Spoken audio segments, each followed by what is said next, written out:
FSU after the disaster in Ireland last week. And DJU, they need to get this thing turned around, right? Well, pick it up 10 minutes to go in the half. Boston College is up 7-zip, and this is Trayshawn Ward, and it's 14-0 Boston College. Not the start you're looking for, Greeny. You do not want to be down 14 coming out the gate. And then Uyunglele, DJU, look at the wide open receiver in the end zone, Jeff. Where's he throwing? Like that's like me throwing that ball. You throwing up into the stands? Like what we got here? He was 1 of 6 in the red zone in the first half. It's 14-6 in favor of Boston College at halftime, and then it gets worse for DJU. That's just when you panic. You see happy feet in the pocket, can't really, his eyes are downfield, he's not seeing what he's throwing to, just kind of tosses it away for the pick. Bad decision. Max Tucker brings that one back 58 yards inside the 10 for Boston College. And then it's Castellanos to Kyle Robichaud for the touchdown, and the Eagles are up 21-6. I don't think anybody saw this coming. I know my Twitter feed was going nuts on what this looked like early and often. And finally, FSU gets a little something going. DJU to Kentron Portier, and now it's 21-13. But they could not stop the run in this game. Jeff, this was one right up your alley. Boston College ran it for 263 yards. That's called a physical whipping. You could give a DJU, all that nonsense. When you can line up, run in between the tackles, and nobody lays a hat on your running back for 4 and 5 yards, that's going to be a good day. Boston College, by far the most physical team. Fans headed to the exits early. That's Bill O'Brien, remember. He's the new coach at Boston College. He may get some things done. Meanwhile, for DJU and company, a lot of questions. So we know the Seminoles had high hopes for 2024 after the way last year ended.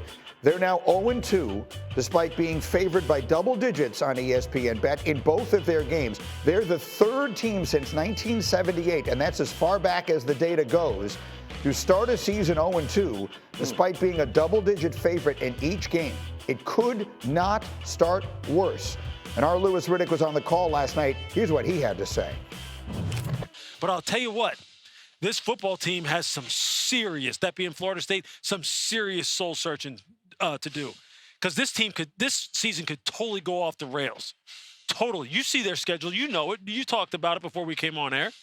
This is a team that right now is fighting for it not being one of those imploding type of seasons that absolutely cost all kinds of people some employment. Yeah. It's that level of disaster, and Sir Paul is up with us early here, Paul Finebaum.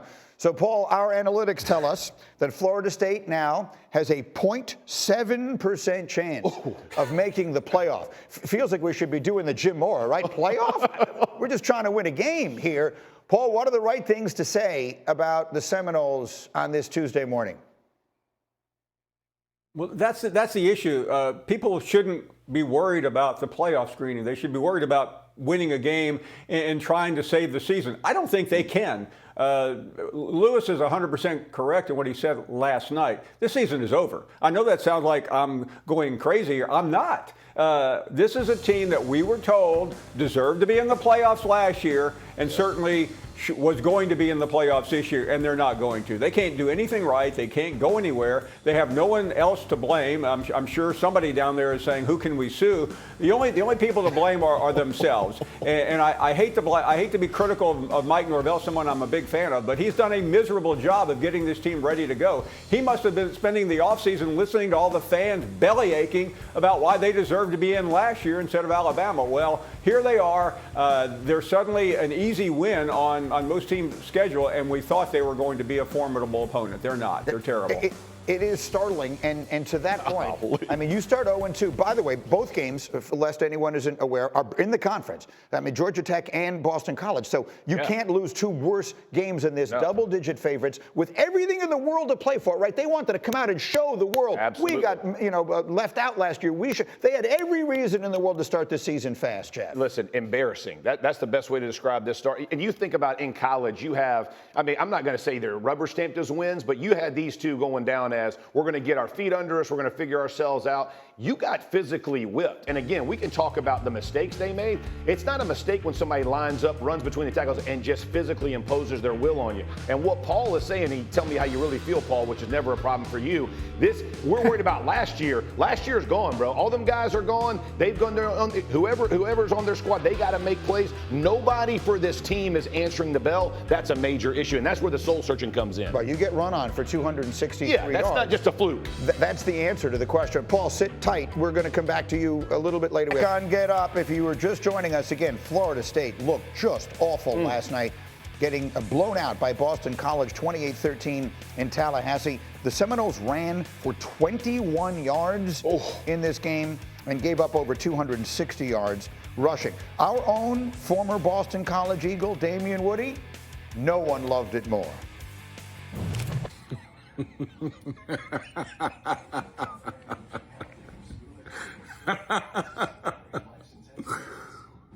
We smashed them boys down in Tallahassee, man.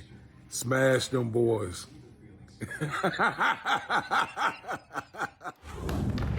Now that's a happy offensive lineman. Jeff is laughing over here. When one team runs for 263 yards and the other runs for 21 yards, you don't have to guess who wound up winning the game. The great Desmond Howard is up with us this morning along with Paul. And you know, Des, the world is piling on Florida State, and that's understandable. We know we're going to do it. I would ask you as an analyst to explain it. Like, this is a team that would seem to have absolutely everything in the world to play for early in this season after the way they felt like they were robbed last year. How do you explain them coming out 0-2 in games in which they were double-digit favorites in both? Yeah, it's really difficult to explain because you thought that they had the talent to at least beat Boston College and Georgia Tech right out the gate. But I think that both teams came out with excellent game plans. In the Georgia Tech game, I understood that they were going to struggle in the first half, but the second half, Florida State made no adjustments. And in this game, I just thought that Boston College and Coach O'Brien, you got to give them a lot of credit. They came out with a specific game plan. They executed their game plan to perfection, which was keep away football in the first half. I think in the first quarter, they had the ball like almost 14 minutes. So they were able to execute their game plan. But again, in the second half, you didn't see any great adjustments. And then Florida State just played uninspired. For this to be their second game of the season, their home opener, and they didn't have a lot of juice, a lot of fire, was very disappointing. And so, Paul, for those just waking up and joining us, talk about a 12-team playoff. Do we stick a fork in Florida State as early as this? Yes, you do. And I know a lot of people will say there's a lot of football left to be played. No, Greeny, the football has already been played. These are not even big games on Florida State's schedule. They have blown both of them. They're in the ACC, which means they need to win that league at this point to get an automatic bid or even into the playoffs, and they're not going to. They have to deal with Miami. They're not going to beat Miami. I'm not sure this team can beat anyone the way they played in the first two rounds. So let's not act like this is not a big deal. It is a big deal. Stick a fork in them. They're done. We'll see you next year, Florida State. They were both conference losses. Speaking of the conference, let's stay there. Desmond, we didn't have a chance to talk with you yesterday. One of the biggest stories of Saturday, of course, was Clemson getting blown out by Georgia 34-3. And after that game, our Shannon Sharp had very strong comments about Clemson's coach Dabo Swinney. Here's what he said. He's going to have an epiphany, which is a realization that if you don't get paid those, if you don't get the transfer portal, you ain't winning. You got to win. Coach K said, I don't do one and dones. No, that ain't me. Right. Until he started doing one and dones. Yeah. If you can't beat him, join him. You ain't got no choice. Dabo, you ain't got no choice. get with the program. You ain't got no choice. You're not that good. You're not that good, buddy. You're not that good. If you think you just gonna get high school seniors and that's what you're gonna win with, bro, that's over. Not gonna happen. It is over. And let me contextualize this for anyone who's not aware of what happened here. There were only 4 schools in the country this year that did not take a single transfer: Clemson and the 3 service academies. There were obvious reasons why no one is transferring to Army, Navy, and Air Force. People would transfer to Clemson if Dabo Swinney were willing to do that. So, Paul, for those who were not with us yesterday, you had some very strong comments. And what do we say about this approach that Dabo Swinney has chosen at Clemson? It's a complete and total failure, Greeny, and I don't know how you can find it any other way. When you look up and down college football and the top teams, many of whom have quarterbacks who have transferred in. In fact, Georgia doesn't, but Texas does, Oregon does, so many other schools do. And for Dabo just to completely, say, I'm going to do it my way, that's fine. But this is 2024. Everything has changed, and you're still being, you're living in another world, an antediluvian philosophy, and it's costing him. And I'm not suggesting there's the end is near for him, but his fans, the ones of which I've heard from already on our show, Greeny, are frustrated, and they don't know what to do because he's been so successful. You can't go down the hallway and say, get out of here. The guy's been to 4 national championship games and 6 playoffs. He's taken Clemson where it has never been before, but it's going nowhere right now. No one is questioning what he has achieved, and no one is questioning whether he's a good coach. But the reality is, he, again, has chosen, Desmond, a path. You want to talk about the road less traveled. I mean, he has chosen not to take advantage of a new rule in the sport that quite literally every team he competes with has. So, Des, I want to ask you, as a college football analyst, does he have any chance of winning in a major way without going into the portal as everyone else does?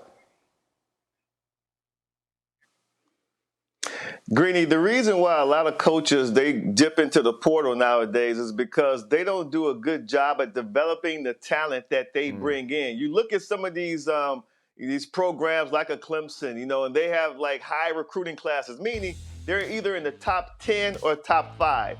You look at Cade Klubnik. This is his 3rd year in the program, his 2nd year under OC Garrett Riley. You would expect Cade Klubnik, a guy who they recruited 5-star, to at least by year 3 show vast improvement. My problem is it's okay if you don't want to go get a quarterback out of the portal. I get that. You may go get a piece here like a wide receiver or an offensive lineman or a linebacker, whatever the case may be. But when you bring in this talent of this caliber, and we don't see the progress, the development. I agree with that. I mean, I think what his point is the best made, right? Is when you look at this is not your ability to coach. This is your ability to develop the talent on your team. So many teams now are going to get players that are already developed. They've already produced big numbers at other places. Right. They're coming into programs, and I think that's going to be the part that's most difficult for Dabo. It's much different to try to develop an 18-year-old and a 21-year-old. And now guys play 6 years in college or more, which is crazy. So these guys have a lot of football experience, and you're comparing them to young players with no experience. It makes it much more difficult. I will say, though, it's not I watched that entire game. They were with Georgia early on now, but Georgia is in a complete class by itself. So I would say to just rubber stamp all is for naught there in Clemson because you lose to Georgia. A lot of teams going to lose to Georgia this year, Greeny. A lot of teams, probably every team, honestly. So let's not just say all in comparison to Georgia. Let's not just jump on that train. That's fine. Everything that's being said here is fine. The only question I'm asking is, if an NFL team, and let's face it, college football has become a professional sport. Facts. If an NFL team, if an NFL general manager said, we're not 100%. signing free agents, we don't do that. Right. Like, we're going to draft players, develop them, and that's it. And we believe in our system, and we're not going to sign free agents. He would last 4 seconds because everyone would say, what are you talking about? Here's a rule that everyone else is taking advantage of, and you're choosing not to.